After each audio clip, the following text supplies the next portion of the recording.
E o mercado de criptomoedas teve uma trégua nessa sexta-feira. E aí, será que a gente vai ter fortes movimentos neste final de semana como nos outros? Vou estar falando disso nesse vídeo, vou estar atualizando a análise gráfica do Bitcoin, que subiu, chegou a bater 100 mil dólares nessa sexta-feira, mas acabou devolvendo tudo e terminou o dia na casa dos 95 mil dólares. E aí, Tainan, será que a gente vai ter movimentos de alta a partir de agora? O que está aparecendo? Vou falar disso, vou atualizar a análise gráfica, vou atualizar a análise dos eventos macroeconômicos. Hoje foi um dia importante, inclusive a gente teve uma virada forte, uma queda no mercado americano, vou falar disso. Também vou estar atualizando a análise de sentimento do Bitcoin.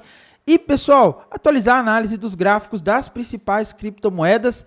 Ethereum hoje teve um dia difícil, tá? Mesmo com o mercado aí estando relativamente parado. Mas antes de continuar, pessoal, primeiramente não deixem de se inscrever aqui no canal Criptográfico no YouTube, ativar o sininho para receber as notificações, deixar o like aí embaixo para dar aquela força, deixar seus comentários aí embaixo, seguir o nosso canal no Telegram para ficar por dentro das notícias em primeira mão. E bora lá falar da situação do Bitcoin, pessoal, comentar sobre o que está acontecendo hoje, tá? Gráfico do Bitcoin, meus amigos, tá daquele mesmo jeito aí que a gente via nos últimos dias, né? Bitcoin segue, na minha visão, andando de lado dentro de um range entre a região dos 108 e a região dos 90 mil dólares.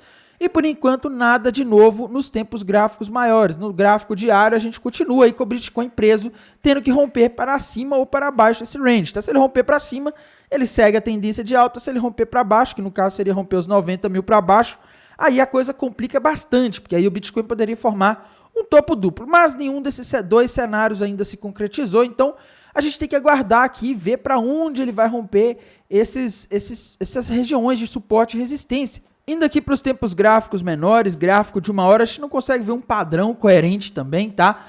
E, meus amigos, hoje o dia foi tenso para o mercado americano. Ali na parte da manhã o mercado americano estava subindo após a divulgação do dado de payroll, que era muito importante, que seria divulgado hoje, mas na parte da tarde a coisa começou a ficar tensa quando foram divulgados dados de confiança do consumidor da Universidade de Michigan, dados de inflação dos Estados Unidos, né? Não são os dados que a gente está acostumado a ver, tá? Mas veio aí acima do esperado, e ainda na parte da tarde veio o Trump falar com os republicanos que ele vai anunciar tarifas recíprocas, né? Ou seja, guerra comercial com mais países além da China, Canadá e México, que ele já anunciou na sexta-feira passada. Mas, felizmente, até agora a gente não teve nenhum anúncio, né? No meio dessa confusão toda, a União Europeia correu para falar que iria tirar as taxas sobre carros americanos, né?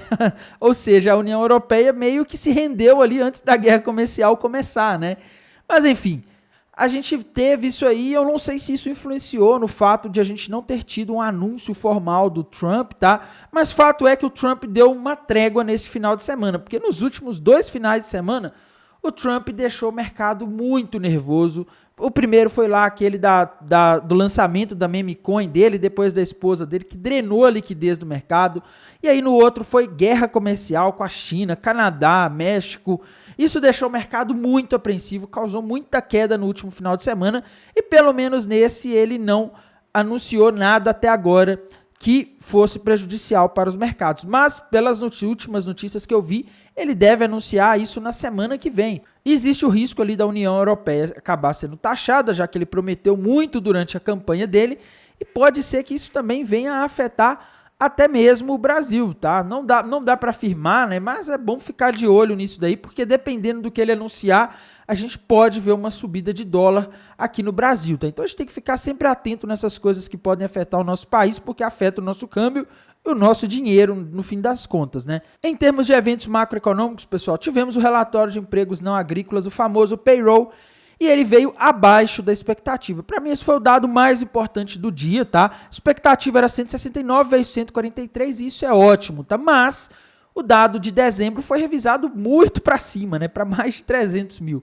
Mas geralmente o mercado não liga muito para esses dados revisados anteriores. Então o mercado olha mais o dado presente e dá para dizer que o dado mais aguardado de hoje veio muito bom, veio melhor do que o esperado, né? Mostrando o enfraquecimento do mercado de trabalho americano no mês de janeiro, que consequentemente pode estar mostrando o enfraquecimento da economia. E se a economia enfraquece, é sinal de que o Fed pode ter espaço para cortar juros nos próximos meses. Hoje também a gente teve uma fala do Khashoggi, né, que é um dos membros do Fed. Ele falou que ele vê sinais aí de que os juros podem ser cortados nas próximas reuniões, né? Mas, meus amigos, cuidado, porque hoje a gente teve uma coisa que o mercado não olhou muito, mas que é muito importante, que é o ganho médio por hora trabalhada.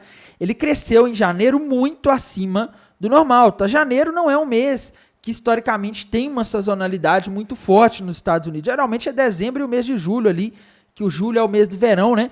Mas não, tá? A gente teve um crescimento do salário hora de 0,5% em janeiro. Isso daqui chama atenção, não só porque veio acima da expectativa, que era 0,3%, mas também porque a gente teve o início de um programa de deportação de imigrantes ilegais nos Estados Unidos. Eu não estou aqui julgando se os Estados Unidos estão certos ou errados aí de estar deportando, tá? Não é o objetivo aqui, mas fato é, meus amigos, que uma boa parte da mão de obra, entre aspas, barata que existe nos Estados Unidos é dos imigrantes ilegais, tá? E à medida que eles forem deportados ou saírem dos Estados Unidos, isso pode elevar o custo da mão de obra, pode gerar uma inflação de salários e, consequentemente, pode levar uma inflação ao consumidor e pode levar o Fed a ter que manter juros mais elevados do que nós esperamos hoje. Tá? Então isso aqui é uma coisa que hoje não impactou, mas é algo para a gente ficar de olho no futuro, porque pode ser um reflexo direto da política de Donald Trump. Tá? Mas, pessoal, teve uma coisa que assustou bastante o mercado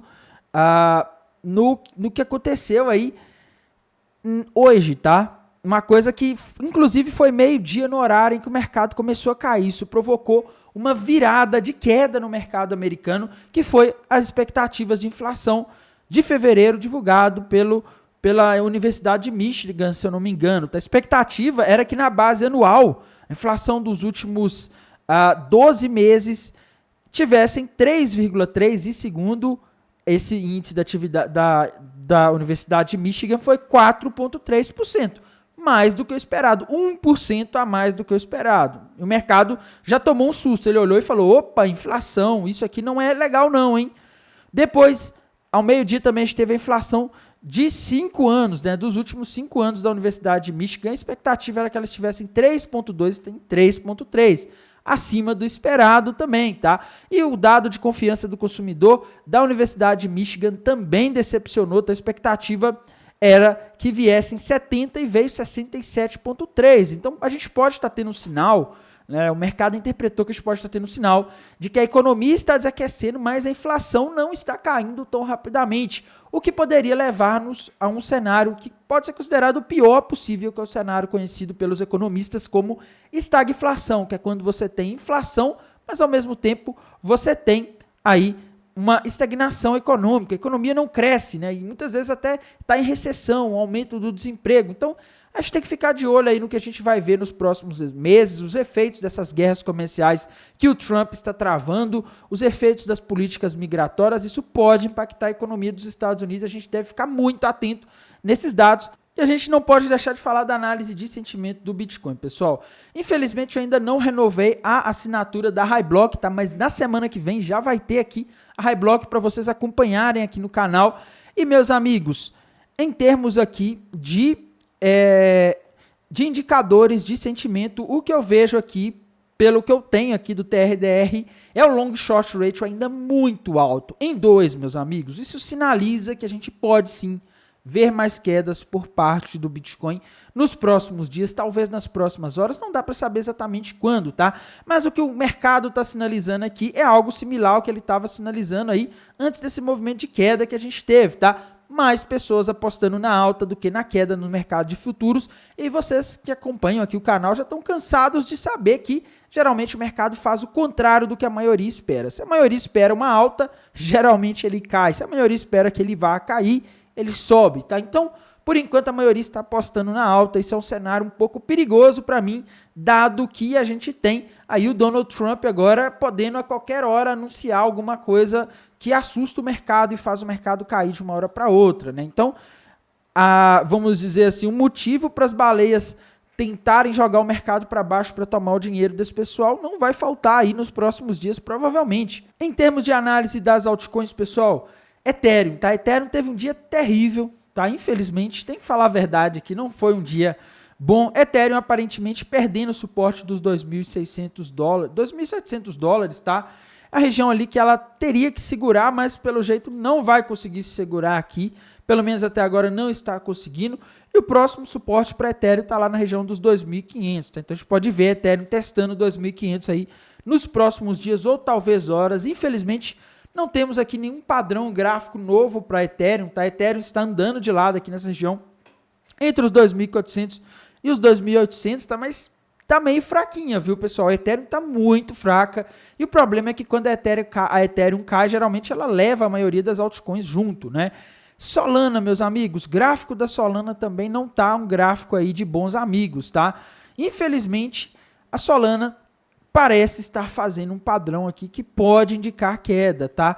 Ainda não tivemos um rompimento aqui, né? Mas se a Solana romper para baixo essa linha de tendência de alta aqui, ela pode romper para baixo aí um triângulo simétrico. Não sou muito fã desse padrão, tá? Mas a gente pode desenhar ele aqui. Se ela romper para baixo ali a região dos 186, aí, meus amigos, a gente pode ver alvo para Solana lá na região de aproximadamente 143, tá? Isso aí seria um grande susto para os investidores, porque muita gente está posicionada aí nas altcoins, né? Então, não consigo ver aqui um padrão indicando alta na Solana, infelizmente, no momento, tá? Mas estou conseguindo aqui ver um padrão que, se rompido para baixo, vai indicar queda, tá? BNB tá andando de lado, pessoal, não tem feito aí grandes movimentos, tá? Nessa região dos 570, 600 dólares. XRP a mesma coisa, andando de lado na região dos 2,40, 2,30. Dogecoin a mesma coisa, andando de lado nessa região dos 24, 25 centavos de dólares, tá? Gráfico da ADA Cardano, meus amigos, também está andando de lado, mas ela está mais para queda do que para andar em lateralização, tá? Cardano está andando aí de lado nessa região aqui dos 69 mil dólares, dos 69, não, desculpe, 69 centavos, 70 centavos, tá? Gráfico dela também está bem parado, assim como a da maioria das altcoins. Tron tinha conseguido subir ontem, devolveu uma boa parte da alta hoje, né? Mas está conseguindo se manter melhor aí do que a maioria das altcoins. Tom, moeda do Telegram, também andando de lado, mais para queda, tá? Avax, pessoal, gráfico da Avax também tá aí andando de lado, né? Mais para queda, tá? Aave, gráfico da Aave tá feio, viu, pessoal? Tô com medo da Aave acabar rompendo. Parece, a impressão que eu tenho é que a Aave tá rompendo para baixo aqui, um padrão gráfico conhecido como topo duplo, que teria alvo no 175, tá? Então não tô gostando muito disso aqui, não. Infelizmente, tá? Gráfico aqui da Pendle, pessoal. Pendle conseguiu recuperar uma boa parte da queda dos últimos dias, né? Mas está andando de lado aí na região dos 3,20, sem padrões gráficos por enquanto, tá? Sui, meus amigos, o gráfico da Sui tá difícil, né? Ela voltou ali para perto do alvo daquela bandeira de baixa. Não vejo padrões novos aqui para Sui, mas é bom ficar atento, porque ela não pode perder esses suportes aqui abaixo, tá? NIR, tá? NIR, gráfico da NIR também não tá legal. Mas assim, sem padrões gráficos, por enquanto, novos, indicando um novo alvo, tá? E no geral, o que eu vejo é a maioria das altcoins andando de lado, o Ethereum em queda, infelizmente, está perdendo suporte. E no geral, um cenário aí bem desafiador para as altcoins. O Bitcoin, beleza, o Bitcoin está dentro do range ali. O problema mesmo é as altcoins que já estão aí derretendo sem nenhum motivo aparente por enquanto, tá? A dominância do Bitcoin aí tá batendo máxima atrás de máxima, né? A gente tem a dominância do Bitcoin nesse momento no maior nível desde o último bull market, tá? Aliás, desde o maior nível de todo o último bear market, né? Desde 2021, que a dominância do Bitcoin não bate um nível tão alto. Enquanto a dominância do Bitcoin estiver alta e principalmente enquanto ela estiver continuando a subir, a gente vai ver as altcoins se desvalorizando. Infelizmente é o que eu tenho para falar, tá? Eu não consigo ver aí um outro cenário enquanto essa dominância não começar a cair, tá? Para a dominância cair, a gente precisa que os investidores comecem a procurar por moedas alternativas ao Bitcoin. Geralmente isso acontece quando o Bitcoin ele começa depois que ele já subiu muito, ele se estabiliza, aí que os investidores vão procurar as altcoins, tá? Infelizmente a gente não está tendo esse cenário por enquanto. Algumas pessoas acham que a gente não vai ter alt-season nesse ciclo. Eu acho um pouco exagerada essa visão, então eu acho que a gente pode sim ter uma alt-season, só que não dá para saber quando, se vai ser esse mês, se vai ser daqui a alguns meses. Historicamente, fevereiro é um mês de alta, né? Mas esse aqui, por enquanto, não está sendo, mas ainda temos muito tempo para as coisas mudarem, né? Vamos acompanhando, irei mantendo vocês atualizados aqui pelo canal do YouTube, lá pelo canal do Telegram. Desejo a todos uma excelente noite de sexta-feira, um excelente final de semana e bons negócios. Até mais, tchau!